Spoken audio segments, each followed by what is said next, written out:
I'm now going to focus in on this front 40 and how I've set this up for the hunter.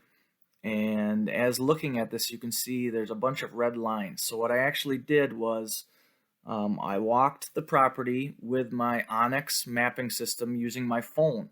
And then I uploaded that phone to my computer here and drew these lines. So these are actual trail systems that I made. So I marked it off with orange tape, and then I went back in with a hand brush cutter just to kind of get the outlines of each of these trails. Now, what we may do on some of the trails is we're going to bring a skid steer in during the spring and widen these out, and possibly we'll seed these trails down. There's quite a bit of canopy that is opened up into this area, so we can get some clover or some sort of plants to grow on these trails, which will count for two things. It'll help the deer to become more patternable because they're going to want to travel these trails, and it also is going to prevent any of the heavy vegetation from growing up to what it is right now. So we're going to create these travel corridors, and the deer will use them, and you can see in coming videos that they're already using them in the winter time here.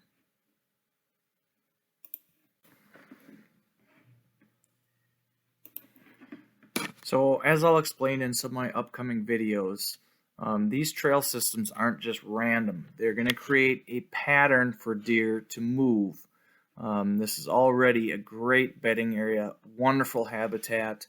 All we're going to do is just enhance it a little bit and create the deer in patterns of movement that they're going to want to use each and every day. And then we can take advantage of that pattern by placing tree stands in strategic locations based upon the wind and based upon what we're seeing with those travel patterns. So what I did here is I made a travel corridor up the side of the property. And then I have created different lines of travel going this direction. So if the deer are going to want to come out and feed in this main ag field, which they already do, you can drive by this field and see 20 to 30 deer in an evening. So what we've done is we've created now exit trails for them to go through. So looking at here, we have little blue round things. These are going to be our micro food plots, or a small hub plot. Okay, so all the deer we're going to try to get to come through here, stage up. Typically a mature buck will stage up and wait till last light to head out to that food source. And this is right where we have a tree stand location. Now in the middle of the property we have a hourglass shaped hub micro food plot. Most of the time this food plot will not be hunted, so it's going to be deer using it pretty much all the time unpressured. So what that's going to do is it's going to get them to be in a pattern of moving during the daylight. Okay, so deer will be bedded randomly throughout this part.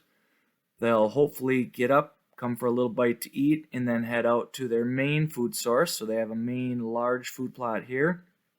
They could head out this direction. They could follow the trails and go out to this main field here or here.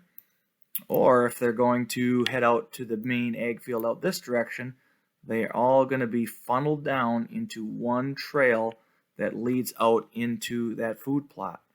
And how I do that is I'll use my mapping system features here.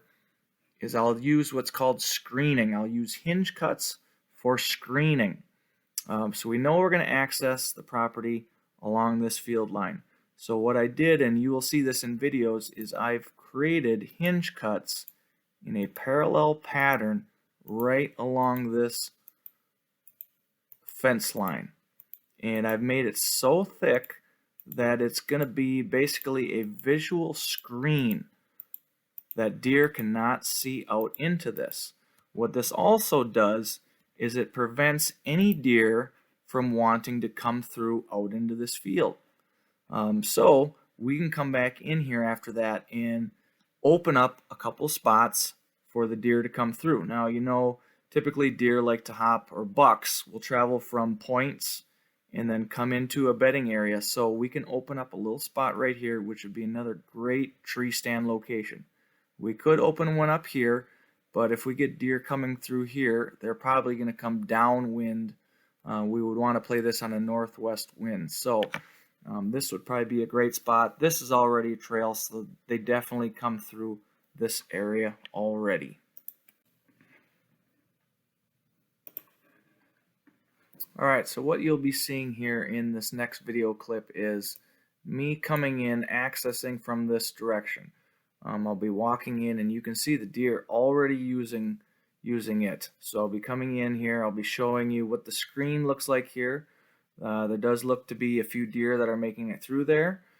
So I can hinge cut a few more trees, or when the sunlight hits that in the springtime, that will really thicken up and green up. So I'll be accessing in here, and I'll be coming into the first hub kill plot right in this direction here. Okay, we're coming in here 2 weeks after we got started with our bedding area. So this is our parking spot here, and here's our funnel, and as you can see, this is definitely getting used heavily now.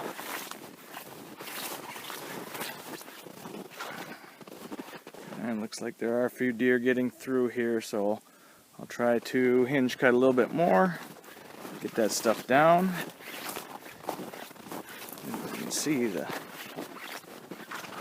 deer are really using this already.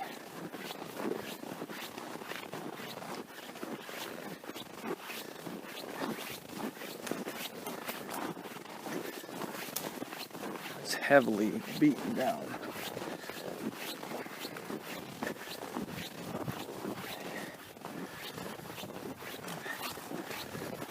And here are our trails that are heading into the property, and there's the trails going up the east fence line.